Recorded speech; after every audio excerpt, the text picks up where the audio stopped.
Assalamualaikum warahmatullahi wabarakatuh. Perkenalkan, saya Ferry Pertiwi, calon guru penggerak Angkatan 8. Pada video kali ini, saya akan menampilkan tugas demonstrasi kontekstual tentang pengambilan keputusan dengan berdasarkan nilai-nilai kebajikan kepemimpinan.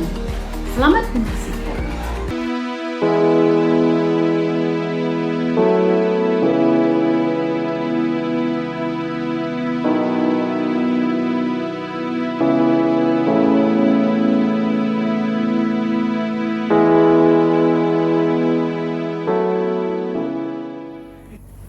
Pagi Bu, Pagi. apa kabar Bu? Alhamdulillah sehat.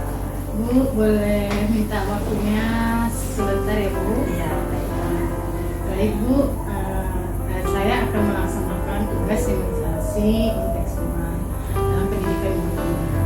Mungkin ada beberapa pertanyaan yang akan saya sampaikan. Bisa ya Bu ya? Apakah Ibu pernah punya pengalaman mengambil sebuah keputusan Bu? Iya. Tentu kepala sekolah banyak membuat keputusan.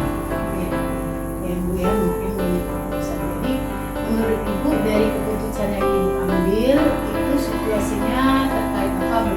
Apakah dilema, etika, dan apa bujukan moral? Artinya apakah benar, dua-duanya benar atau benar salah? Benar lawan benar salah seperti itu. Manakah keputusan yang paling sering Ibu hadapi? Yang mana? Dalam membuat keputusan, terutama tentang dilema etika, kita di sebuah organisasi pasti menemukan yang namanya dilema etika. Itu guru juga, pasti guru sering mengalami. Saya juga sebagai kepala sekolah tentu mengalami tentang keputusan yang terkait dengan dilema etika. Contohnya keputusan tentang dilema etika ini, kalau saya sebagai atasan itu kepada bawahan memberikan keputusan tentang kedisiplinan terhadap beberapa orang murid. Seharusnya saya sebagai kepala sekolah mungkin melaporkan hal ini sebagai tindakan saya untuk membangun kedisiplinan di sekolah. Namun ada beberapa guru mungkin beberapa hal yang mereka tidak dapat memenuhi peraturan tersebut karena beberapa hal. Kan? Misalnya di perjalanan beliau sakit, atau besoknya orang yang sama tidak hadir lagi karena alasan yang lain, tapi alasan tersebut benar-benar terjadi.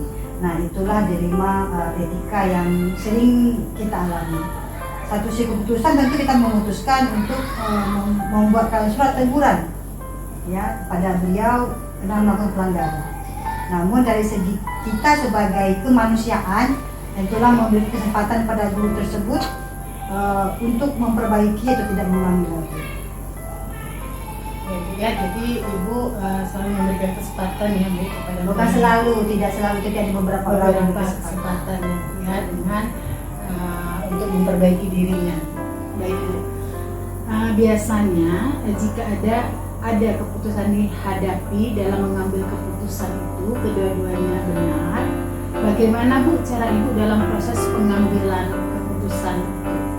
Bagaimana cara Ibu dalam proses pengambilan? Ada beberapa proses yang kita lalui ya. Pertama saya langsung sebagai kepala sekolah membuat kesepakatan misalnya antara orang guru selama itu tidak hal besar. Keputusan saya ambil langsung dengan saya sendiri. Yang kedua, jika hal tersebut menyangkut dengan kebijakan bersama, tentu keputusan tersebut kita lakukan secara bersama-sama melalui rapat ya, dan keputusan terbaik win-win solution dari kebijakan yang kita ambil. Ibu melakukannya dengan proses musyawarah ya, dengan proses musyawarah dan mengumpulkan fakta apakah yang dilakukan benar atau salah. Baik. Berikutnya Bu, yang biasanya Ibu lakukan Bu apa Bu? Nah, dari mengumpulkan fakta itu seperti apa? Mengecek kebenarannya, mencari informasinya. Biasanya yang terjadi pertama kebenaran, mencari fakta kebenaran, ya lalu kita panggil lah yang bermasalah, apapun yang bermasalahan kita dudukkan dulu dan selanjutnya cek. Lalu jika permasalahan ini menyangkut dengan kebutuhan bersama yang kita tetapkan di sekolah, maka kita bawalah permasalahan itu untuk diputuskan agar tidak diputuskan sepihak.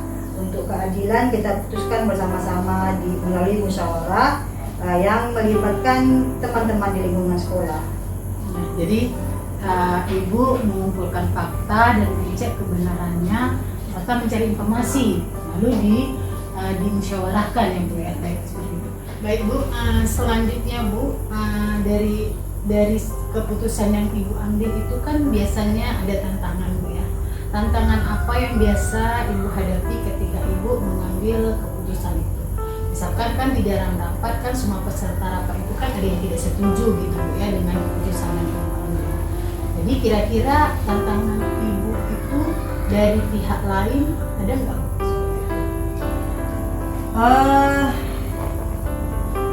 Sebenarnya tantangan itu akan muncul ketika kepala sekolah sudah membuat keputusan dahulu. Nah, agar itu tantangan tersebut tetap kita hadapi ya, memang menjadi satu hal yang berat. Namun ketika itu sudah diputuskan, dilemparkan, dimusyawarahkan bersama-sama dengan suara terbanyak, tentu itu sudah merupakan pertimbangan bersama.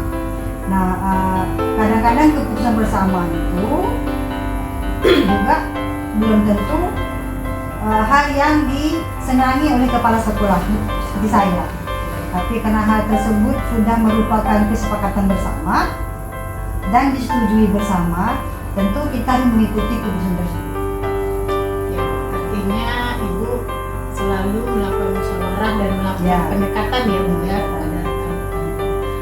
Baik Bu, selanjutnya Bu, setiap situasi dilema ini biasanya Ibu pernah nggak mengagendakan, misalnya dalam satu minggu itu ada satu masalah yang harus Ibu selesaikan atau mengalir begitu aja? Keputusan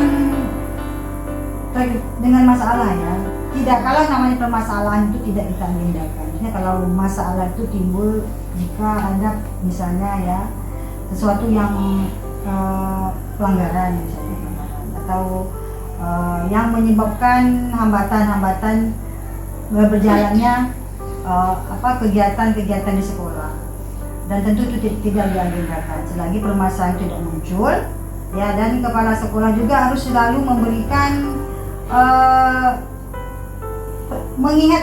mengingatkan bahwasanya apa-apa yang kita sepakati bersama-sama itu bersama-sama saling ingatkan, jangan sampai dilanggar, sehingga masalah-masalah tersebut seminimal mungkin jangan sampai muncul. Jadi tidak ada kita agendakan setiap hari itu saya menyelesaikan masalah apa, tidak ada. Berarti tidak terjadwal ya Bu, kapan saja. Berarti situasional, jadi kapan saja ingat langsung diselesaikan masalah. Bukan ingat, ketika muncul ada permasalahan maka itu akan akan segera kita selesaikan. Segera diselesaikan. Baik Bu, selanjutnya dalam mengambil keputusan, adakah pihak-pihak yang membantu Ibu dalam menguatkan dalam mengambil keputusan, atau orang-orang yang bisa Ibu percaya dalam mengambil keputusan?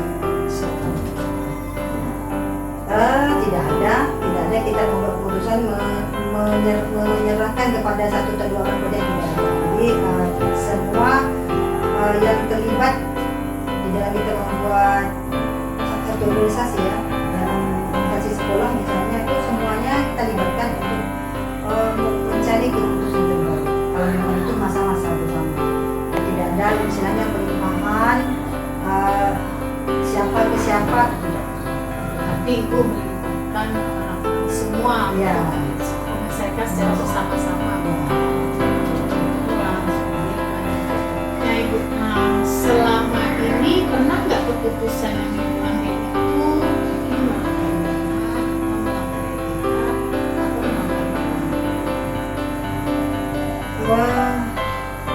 kalau keputusan melanggar hukum tentu tidak ya, apalagi melanggar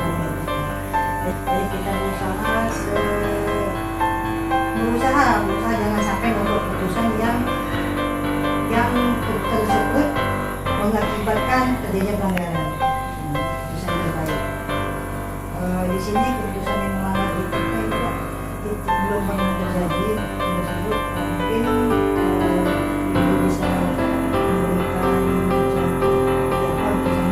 Keputusan yang melanggar etika ya, contohnya misalkan keputusan itu untuk buat secara sepihak dengan melanggar contohnya begini Bu, kalau melanggar etika itu atau melanggar hukum, keputusan itu merugikan, artinya misalkan dia memang terdapat di undang-undang gitu Bu, misalkan seperti itu.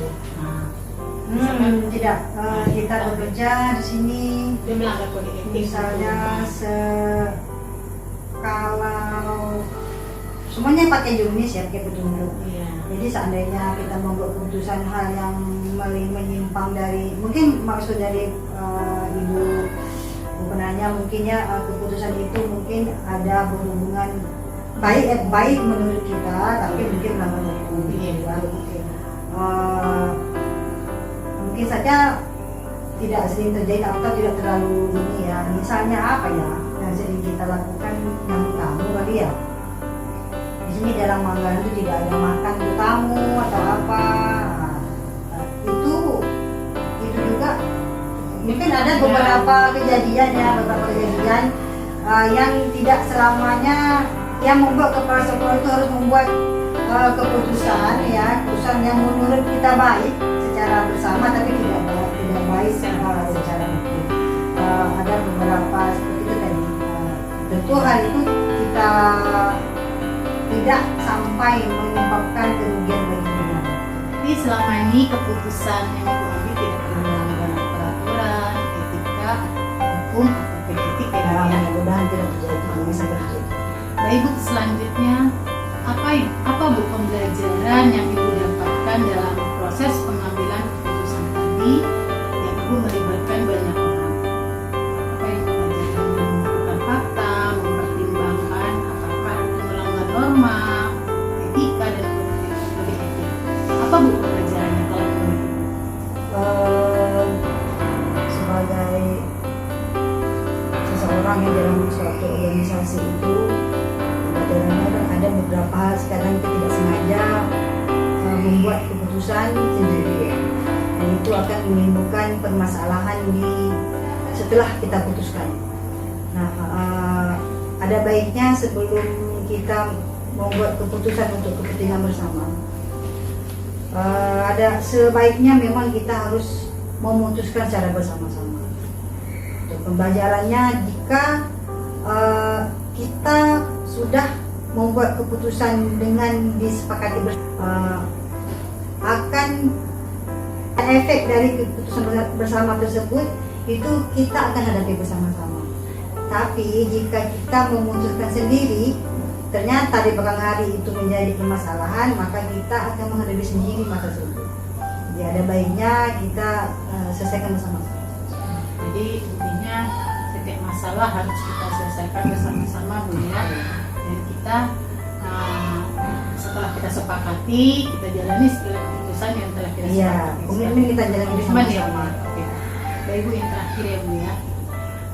Bu, biasanya keputusan yang Ibu ambil itu tujuan akhirnya atau muaranya itu gimana Bu ke murid-murid? Ke siswa. Iya, bagaimana? Tentu kita kan tujuan akhirnya ke siswa ya. Jadi untuk menghasilkan sesuatu yang kita capai untuk tujuan sekolah, merupakan suatu sistem. Sistem itu semua harus terkait. Ingin mendapatkan hasil yang bagus, produk hanya siswa. Tapi prosesnya melewati beberapa orang yang terlibat di dalamnya. Guru, semua orang tua, guru dan semua staf atau usaha yang terlibat di sekolah. Tentu keputusan kita ambil itu tujuan terakhirnya adalah bukan untuk ketidakbaikan, pasti untuk kebaikan.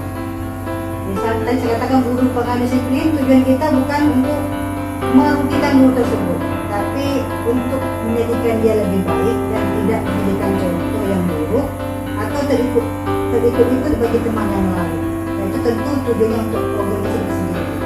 Hasil terakhirnya adalah jika sudah terbentuk suatu kesepakatan yang berjalan sesuai dengan sistem tadi, maka hasilnya itu siswa akan lebih nyaman belajar, ya, dan mudah-mudahan tentu hasil terakhir adalah mendapatkan produk yang baik. Jadi kesimpulannya keputusan yang kita ambil itu keputusannya harus berpihak kepada murid. Berpihak kepada murid dan berpihak pada kepentingan masyarakat dan